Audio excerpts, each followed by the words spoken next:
That is going to be done at a cost of 1.3 million. So altogether, it's going to cost this country 7.4 million. Now, the people who were managing the system for us, when the Charlotte Osei Commission proposed that they would have to overhaul it by refurbishing it in a much profound manner. The cost of the refurbishment, they told us, was going to be $15 million. Refurbishing the old system was going to be $15 million. A new one is going to be constructed. An enhanced one is going to be constructed at a cost of 6.1 million. Plus an additional recovery center at 1.3 million, totaling 7.4 million. Now, as I can say, this is huge savings for the country. And yet you have people not talking to this matter, going out there to castigate the commission. That is most unfortunate. So they spoke to this, and they spoke to the timetable.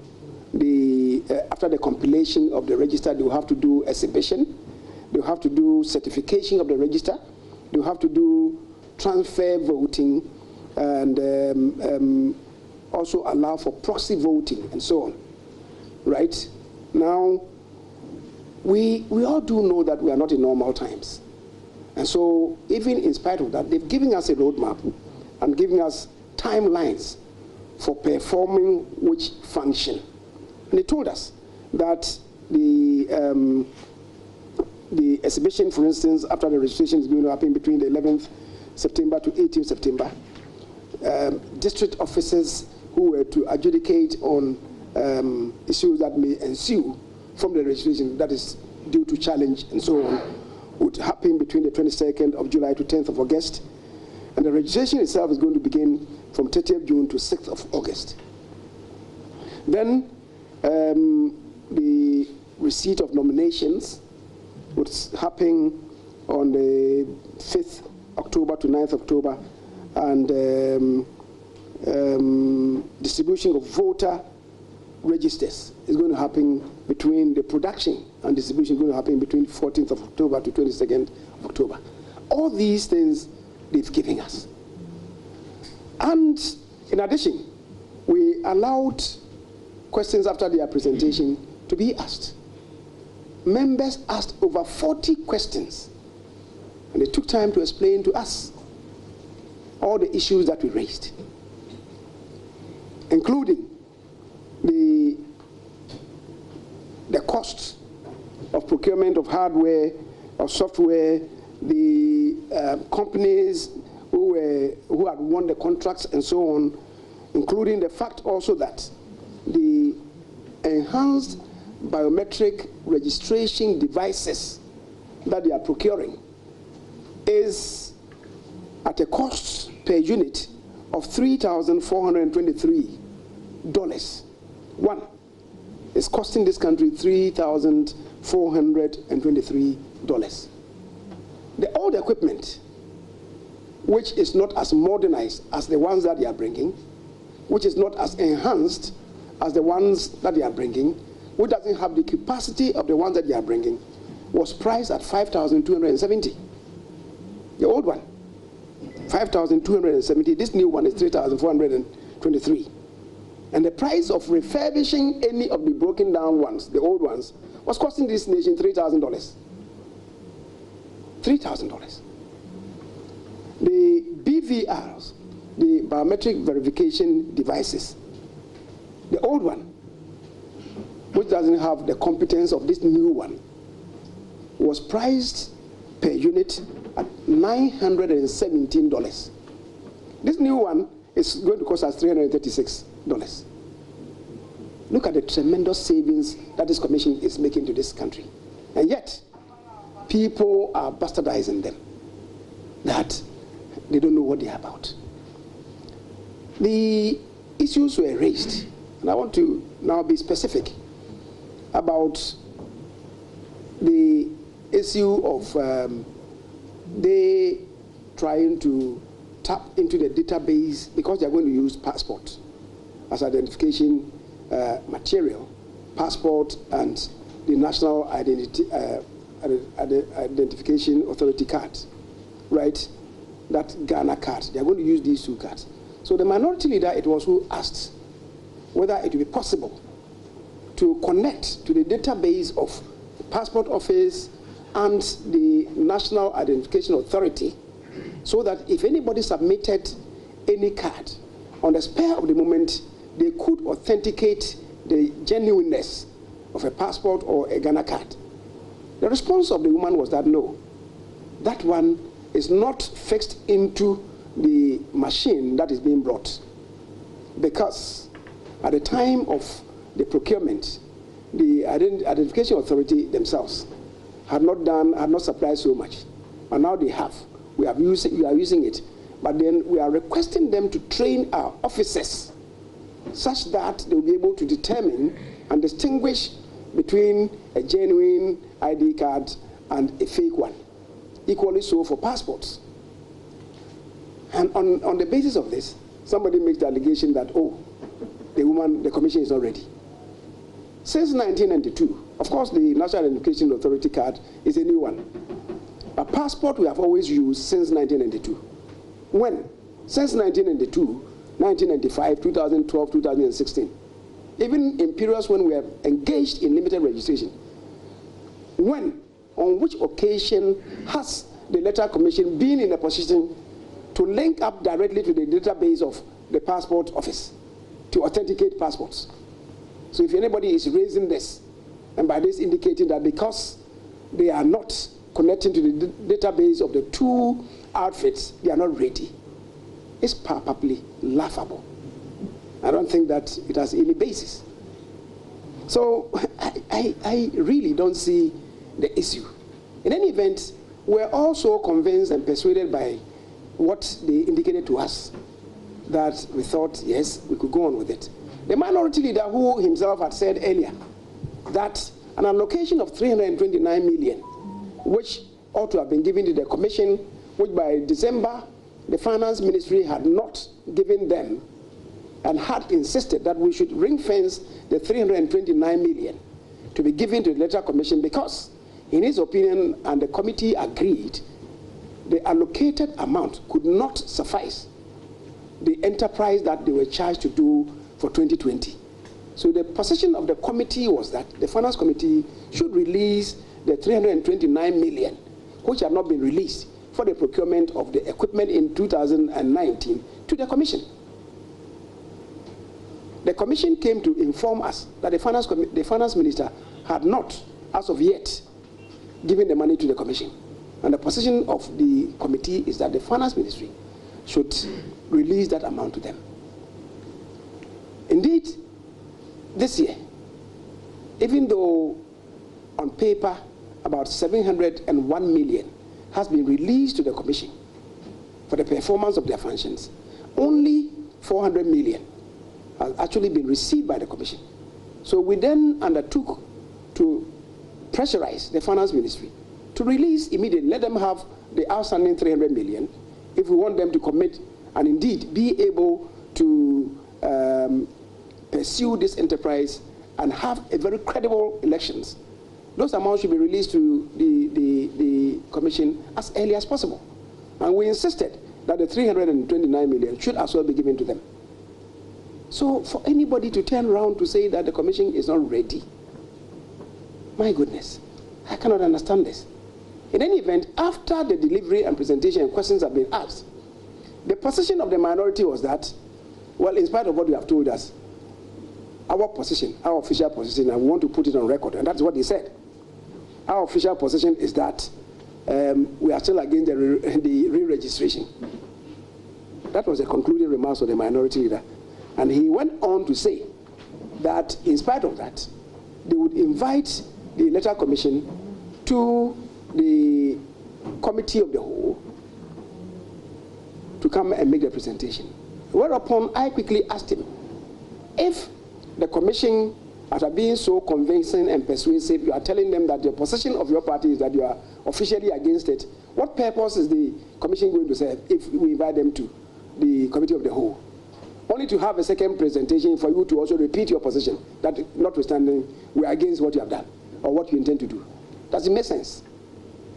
And does it make sense? So I thought that was, so I told the leader that the committee will consider this application and then determine whether or not it is useful to let them come to the committee of the whole. Ladies and gentlemen, this really is what happened. They told us that they're going to procure 8,000 biometric, the modernized biometric system to do the registration. And we are being told that the number is not enough. Since when have we had registration at all polling stations, all 33 polling stations? Since 1982.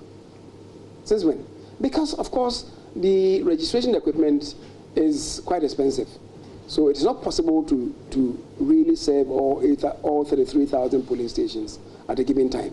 Indeed, when they appeared before us yesterday, we even said to them that in this COVID environment, the threshold for the polling stations now is 850. The Charlotte Osei Commission, when they appeared before us about 5 years ago, we determined that the number should be 750. It should not be beyond 750. They agreed. But when they went to the ground, they increased it by 100. So now the threshold is 850. So we are appealing to them that they should bring, in the COVID environment, they should bring the number down to 600. If they bring it down to 600, then it will increase the number of polling stations from 33,000 to between 36 and 37,000, right? And that then would also mean additional procurement of the verification devices. But for the registration, you know, the Afarijan's time, even then, they were zoning the country into compartments, usually 4 zones. They will finish with one and go to the next and go to the next before they go to the final one, usually the 4 zones. This time around, they are saying that they are not going to do that. But all polling stations in the entire country, 275, they are going to do the registration, except to say that they are going to do what they call clusters. So in any electoral area, will not go beyond 5. Don't forget that in the rural constituencies, some electoral areas are made up of just 1 polling station. Some of them 2, some of them 3. In fact, the average polling stations constituting 1 electoral area is about 3 in the country. But in the urban centers and the cities and metropolitan areas, you have many more. For instance, in my constituency, the average is 10. Some 9, some 10, some 11, right? That's what we have. So it is the reason why they say they're going to do clusters. What it would then mean is that in any electoral area, typically my backyard, for an electoral area, you have 5 polling stations clustered as one and begin to do that.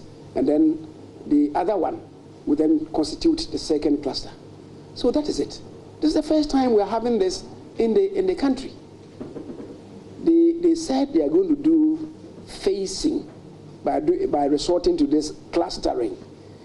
It appears to me that maybe the minority leader didn't hear it well. That is why he stepped out to say that the electoral commission said they're going to phase out polling stations. How can they phase out polling stations? If you're phasing out polling stations, it means you are obliterating those polling stations. Rather, we are appealing that they add to the number of polling stations that we have. So that really is the situation. And we thought it's important to set the record straight, because you can't be in a room when we have all listened, and within 5 minutes you leave and you go and engage in distortions. I think that is most unfortunate.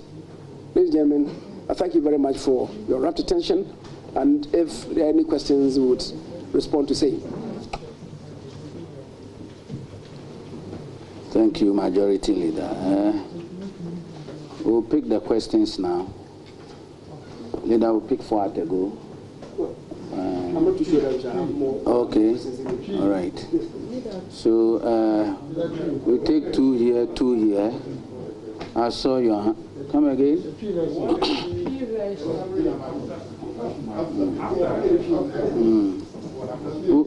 will do that after.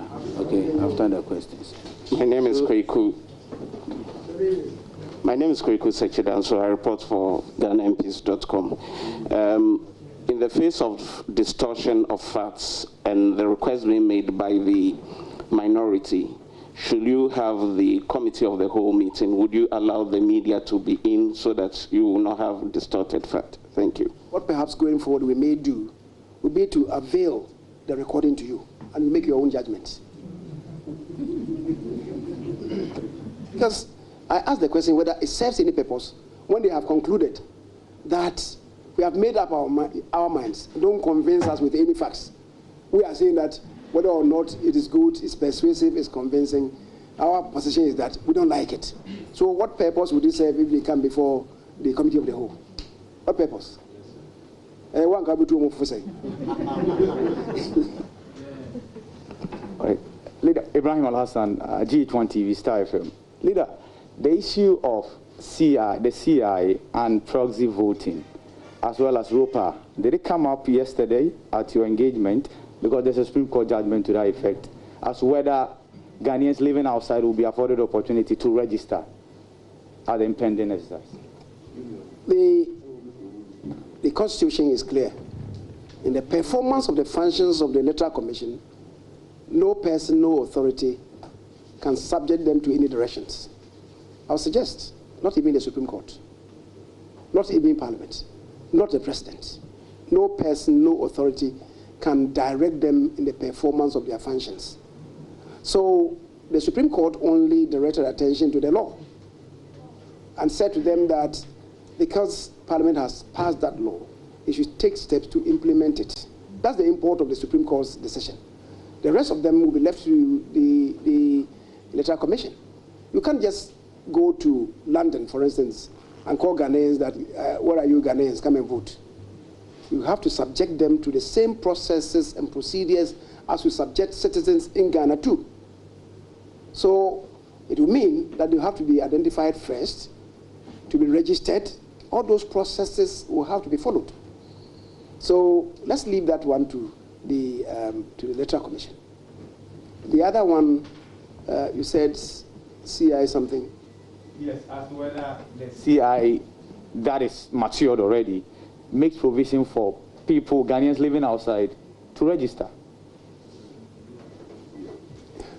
The law, Yeah, the law that we passed, Representation of People's Amendment Act, is what contains that legislation. It's not the CI. The CI is not superior to the Act of Parliament. And the CI cannot change the Act of Parliament. Yeah, Leader.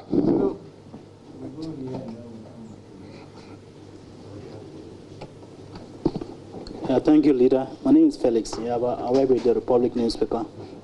I want to find out from you, during your deliberation... Felix who? Felix Nyaba, N-Y-A-A-B-A. Is that work with? The Republic. Republic. Republic of Ghana? Yes. Yeah, Leader, during your deliberation with the EC boss, has it come up that this year there will be no voters transfer, as we've been hearing from the public? And then, secondly... Hold your tail. And secondly, whether... Hold your tail. Let me respond. For voter transfer, is guided by rules. The instrument provides that, it has to do with residences. You might have registered and changed your residence. It is a reason why the law regulating it indicates that you can't change your residence within the 12 months in the lead up to the elections. Right? Now, when we are going to register, that is beginning 30th of June to December 7th when we'll be voting, it's less than 6 months. So the law will not even allow you to transfer. However, there are certain constituents who necessarily may have to be allowed to transfer. And that has to do with students, right? Your students, they may register at a location, and during the voting, they may be somewhere, not by any fault of theirs. So that law will have to be, fashioned out. So they may have to have another review of that CI. That is CI 94, which then would allow maybe for the students to be able to do voter transfer, but not ordinary citizens, because for the ordinary citizens, you are barred if you have not spent at least 12 months at a location. Question number 2.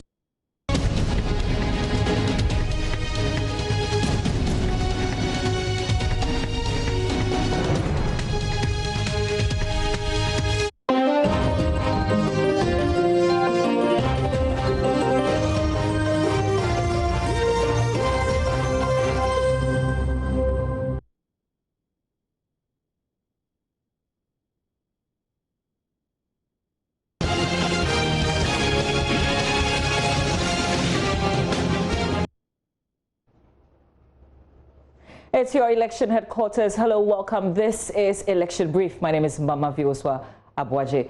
We've been bringing you coverage from Parliament as the Majority Leader meeting the press a day after the chairperson of the Electoral Commission appeared before the Special Budget Committee. We've heard from the Minority Leader, Haruna Idrisu. Today is the turn of the Majority Leader. We will take you back to Parliament to join in that press briefing. So, draw the distinction between release and being received. 701 released.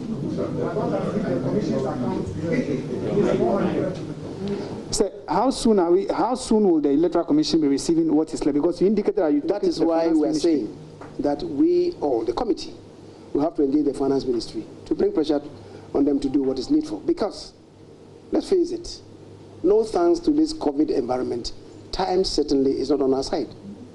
And there cannot be any slips.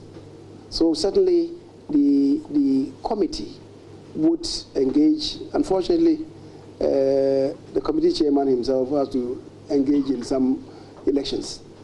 So we are all in a state of fluidness, or should it be fluidity? One of them. Finally, it's fluidity. Yeah. Finally. So because we are not stable now, let us do it maybe next week. Okay. Yeah. So finally, is it a matter of convenience where we always say the Electoral Commission is an independent constitutional body which cannot be directed by anybody? Because I remember in December 2019 or 18 thereabouts, there was supposed to be a referendum, but the president caused it to be postponed or suspended. Is it a matter of convenience? There was supposed to be a referendum, and the referendum was going to be predicated on an amendment to the Constitution. The amendment to the Constitution was not effected, so there couldn't have been a referendum. Thank you very much. Yeah, my name is Kwesi Kumsin. I write for the Punch newspaper. Leader, in your presentation,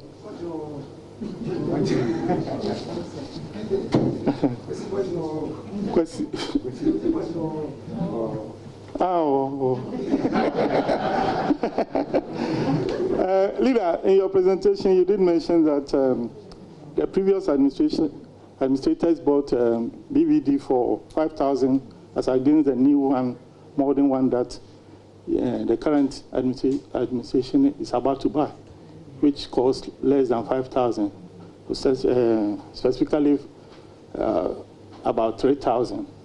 Now, I don't know whether the committee probe further to find out the origin of those equipment, because we all know for a fact that equipment vary from country to country. We have Chinese phones, we have German, UK phones. So did you probe to know where those machines are coming from? We have Chinese-made BBDs. Well, we have Chinese-made BBDs. Okay. You are saying okay. Well, I'm just asking because we don't want a situation where, at the time this $3,000 worth of BVD will start, perhaps may give us problem during the registration. Not. Well, I will suggest to you strongly that they are not from the same source, and the quality of this one modernized, enhanced, and what I've seen is better. It's much better than the old one. But you see, in 2012, when they were first introduced, they gave us problems. I don't even want to talk about the origin. They gave all of us problems. You remember that Afarijan, before the conduct of the elections, had insisted and had used some technology. He said, envy. The Electoral Commission told this country, envy, no verification, no vote. Right? It's in the law. You have Majority Leader Osei Mensah Bonsu. So yesterday, the minority NDC had issues with the way the Electoral Commission intends to carry out the registration exercise, which is slated for June 30th. But here we are with the Majority Leader today saying that the NDC distorted the facts presented before the Special Budget Committee yesterday. It's your election headquarters. This is Election Brief. Let's move on.